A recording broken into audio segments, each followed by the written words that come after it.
Hi guys, Cooking with Dad here. Today we'll be making the classic shrimp with lobster sauce. First, gather all the ingredients you need for this dish, and then you can preheat your skillet at medium heat. Add a tablespoon of oil, and when it comes to medium heat, you can add 2 teaspoons of fermented black beans and 2 cloves of garlic. Cook it gently under medium heat, and spread it around until the garlic is slightly brown around the edges.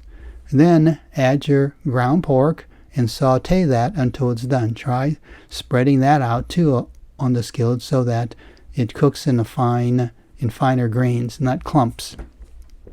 So when pork is done, you add the half a cup of liquid that includes the seasonings, and including the soy sauce and whatnot, and bring it to a gentle boil. And when that happens, add the shrimp and add also the cornstarch paste and spread that around into the sauce. And then you can cover those shrimp for about a minute or so, and then uncover it, turn them over, and then cover the dish one more time for about a minute. At this point, everything will be done, and you just need to fold in the eggs. So beat an egg slightly and gently pour it into the sauce, and just fold the egg into the sauce. Not a lot of stirring is necessary here, so just let that and let the eggs set. Once the eggs are set, you're ready to plate the dish. It's done.